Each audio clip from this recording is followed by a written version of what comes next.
Hey Ram fans, I'm Bryan Buck. And I'm Sydney Wicker here with CTV Sports, where we just wrapped up a crazy fourth quarter game for CSU and Arkansas. CSU ended up coming out and upsetting Arkansas 34-27 in tonight's game. Bryan, fans traveled far for this game from Arkansas, and CSU fans were all here tonight saying that they were proud to be a CSU Ram. Let's break down today's action. Yeah, Coach Bobo talked about it in the post-game press conference. The big difference today was belief. And Coach Bobo said, real belief is knowing. And this team knew that they were going to win tonight, and they showed it on the field. They worked hard. They got through what was kind of a deficit there in the third quarter. They came back. They rallied. They won late. Jordan Fogle talked about how on Monday, their meeting, which is usually only 15 minutes, and kind of just an introductory meeting to the week, lasted 45 minutes. How Coach Bobo talked about belief and getting everybody invested, taking responsibility. And Monday, which is supposed to be just a helmets-only practice where they're kind of walking through, going through the paces, was a lot more intense than it normally is, and that intensity carried through the week, and guys kind of expected this result.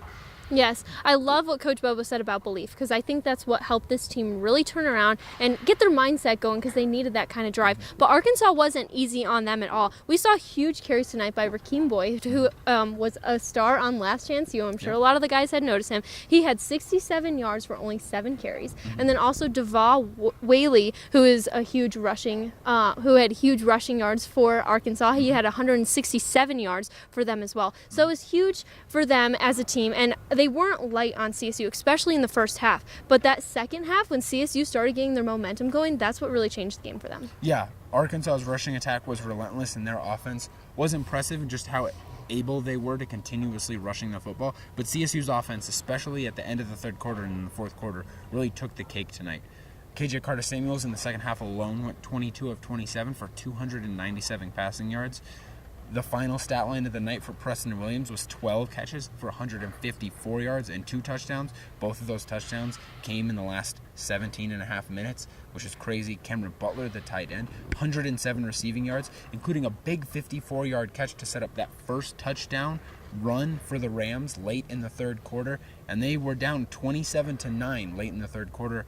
They went on a 25-point unanswered run to win 34-27. Impressive run in the fourth quarter by the CSU offense. A huge impressive run for the offense, but the defense was also really unstoppable tonight. Jordan Fogle had an interception, and so did Emmanuel Jones. He had another interception. Those were huge for the defense. Those turnovers really got the momentum going. And in the press conference, the other players were saying that if it wasn't for the defense, the momentum might not have been as strong, because without their mentality and their hard fight, it really would have been a different game out here tonight. Definitely. And we saw huge improvements from the defense, and that's something that we've talked about. CSU's defense really needed to come through and power through in order to get a drive going and to be able to stop teams. This is an SEC team. You have to make huge stops here, and they did that, especially on third downs, which is kind of what helped them win tonight's game. Yeah, and they're going to need all the momentum that they have from this to go into next week when they travel to Florida. Jordan Fogle said after the game, it was nice that this was the first week where they had game tape on their opponent. They'll have game tape on Florida, who just lost to Kentucky earlier today. Another upset. Yep, they'll head down to the Swamp in Florida and take them on next Saturday. I'm Bryan Buck. And I'm Sydney Wicker. Thanks for tuning in to CTV Sports. Have a great night, Rams.